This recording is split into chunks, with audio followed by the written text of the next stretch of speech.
महात्मा बसवेश्वर यांचा अश्वारूढ पुतळा 19 एप्रिलच्या जयंतीपूर्वी उभारण्यात यावा या मागणीसाठी सोलापूर शहर जिल्ह्यातील बसवप्रेमींनी काल एक दिवसाचे लाक्षणिक उपोषण केले.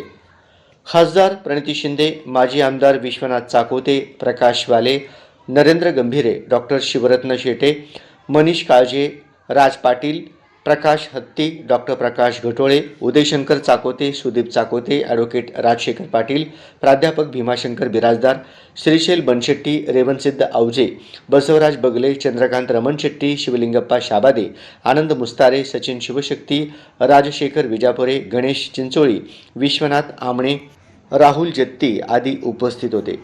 आंदोलनाची तीव्रता पाहून महापालिकेचे नगर अभियंता सारिका अकुलवार यांनी उपोषणस्थळी भेट देऊन सोमवारपासून कामात सुरुवात करणार असून 15 एप्रिलपूर्वी पुतळा उभारणार असल्याचे जाहीरपणे सांगितले. कार्यक्रमाचे सूत्रसंचालन राजशेखर बुरखले यांनी तर प्रास्ताविक अमित रोडगे तर आभार वीरेंद्र हिंगमेरे यांनी केले. तर उपोषणाशिवाय पर्याय नाही. आज तुम्ही आम्हाला एका दिवसात द्याल, पण आता आम्ही ज्या ज्या संघटनांना, ज्या ज्या नेते मंडळींना, ज्या ज्या पुढाऱ्यांना आम्ही ज्यांना आम्ही आज सांगितलं की उद्या आंदोलन यायचं आहे, त्यांना आम्ही खोटं पडू शकत नाही. आम्ही आज तुम्ही चर्चेला बोलायला आम्ही समोर बोललो, मी म्हणजे समाज नाही, मी म्हणजे बुरकुले सर म्हणजे समाज नाही.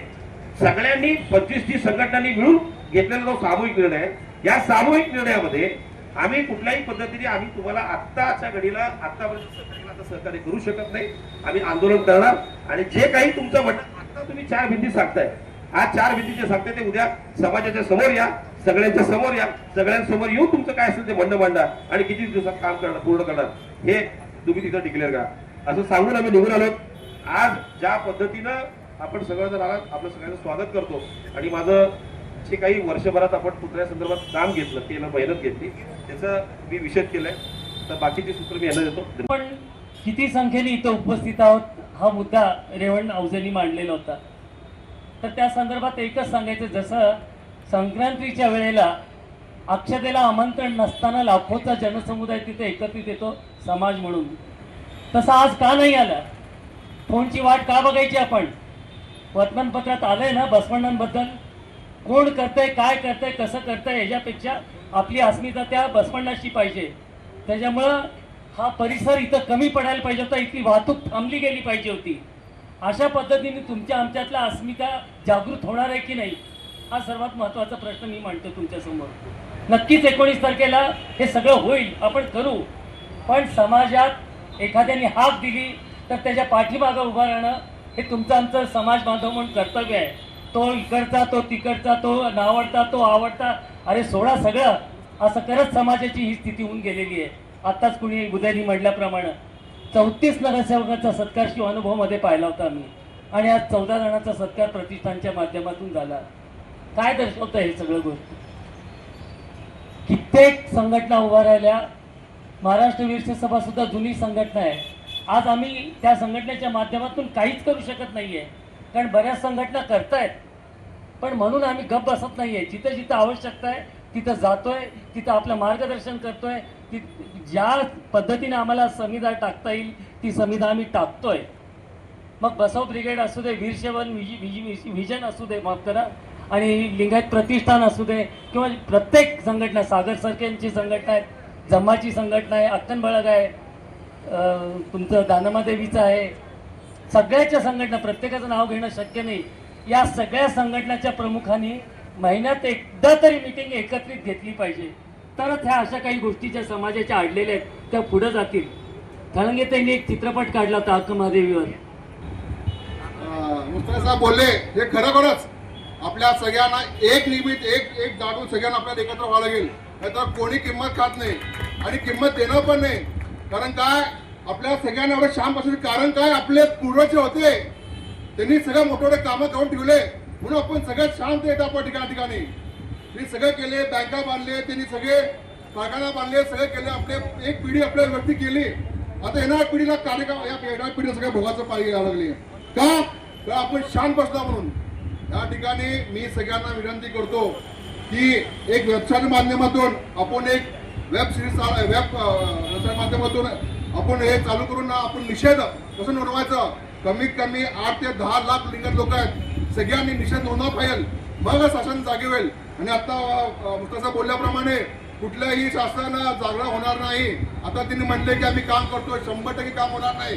यासाठी आपल्याला एकत्र येऊन या काळामध्ये येण्या काळामध्ये आपण जर 21 तारीख तर नाही साहेब, एवढा टाइम देऊ नका, कारण ते त्याचा क्युरेटिंग होणं लहान गोष्ट नाही. यांना कमीत कमी 3 ते 4 महिने लागतात हे तर पुन्हा स्टँडिंग करायला. म्हणून आपल्याला 2-3 दिवसामध्ये डिसिजन घ्यावं लागेल. आणि 3 दिवसाच्या तिने नाही केलं तर 100% आपण एकत्र येऊ आणि रस्त्यावर उतरू आपण. म्हणून मी सगळ्यांना विनंती करतो की आपण आता याच्या पुढे शांत बसण्याचं नाही. जे बसलं तो लिंगच नाही माझं. या ठिकाणी मी तुम्हाला आवाहन करतो की तुम्ही सगळ्यांनी एक जागा व्हा. नाही तर बघा काय होईल आपल्या लिंगायत समाजाच्या सोलापुरातून. कारण खरोखरच प्रशासनाला नाव ठेवण्यापेक्षा आपले इथले जे पुढारी आहेत, जे समाजाचे प्रतिनिधित्व करतात, त्यांनी हे धुरा अंगावर घ्यायला पाहिजे. आज अमित रोडगेसारख्या एका सामान्य कार्यकर्ता पुढे जातो, राजशेखर रुकुलेसारखा एक सामान्य माणूस पुढे जातो, बसवेश्वर सर्कलचे यंग पोर आहेत ते सुद्धा आज पुढे येतात. त्यांच्या मागं आपण उभं राहणं अत्यंत गरजेचं आहे. परंतु आपला समाज हा धीर व समंजसपणाच्या असल्यामुळे आपण मागं पडलेलो आहोत. थोडं आपण उद्रेक होणं अत्यंत गरजेचं आहे मला असं वाटतं. कारण समाज टिकवण्यासाठी, आपले एकी टिकवण्यासाठी जो कोण कुठल्या पक्षात असेल तो महत्त्वाचा नाही आहे, समाज महत्त्वाचा आहे. आज सर्वात मोठं काय म्हणजे समाज आहे.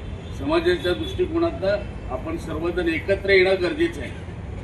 आज बरं वाटलं तरी सुद्धा 100 जण आहेत तिथं पुतळा होत नाही. आणि जर आयुक्त, महापालिकेचे आयुक्त जर आपल्या या उपोषणाची गंभीर दखल घेऊ शकत नसतील, पोलीस प्रशासन जर या ठिकाणी येत नसेल, या विषयाबद्दल जर कोणाला महत्त्वाचा प्रश्न पडला नसेल, तर याच्या पुढचं आंदोलन हे उग्र आंदोलन असेल, हे मी तुम्हाला या ठिकाणी इशारा या ठिकाणी देतो.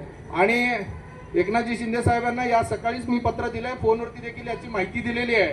त्यामुळं कारवाई तर नक्की आहे, पण आता यापुढे त्या अधिकाऱ्यांवर, उर्वरित अधिकाऱ्यांवर कारवाई होणे याची जबाबदारी त्यांची आहे.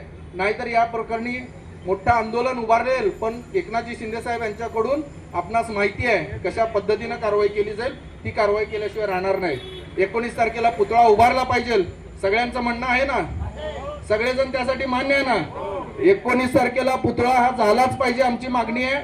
आणि आजच्या आज त्या प्रशासनाने का होत नाही, कशासाठी होत नाही आणि करण्यासाठी तुम्ही काय करता याचं लेखी पत्र हे आम्हाला द्यावं अशी मी त्यांना सांगतोय. लेखी पत्र देत असताना होणार नाही, वर्क ऑर्डर हा शब्द आम्हाला चालणार नाही. वर्क ऑर्डरची कोणतीही तक्रार किंवा कोणतंही ते ऐकून घेतलं जाणार नाही. काम चालू करण्याचा दिवस सांगायचा आणि काम पूर्ण करण्याचा दिवस सांगायचा. आणि 19 एप्रिलला आम्हाला पूजा करण्याचा दिवस हा आम्हाला आमचा पाहिजे आहे. एवढंच मी या सगळ्यांच्या वतीनं मागणी करतो. आणि महात्मा बसवेश्वरांना खरं तर मी मनापासून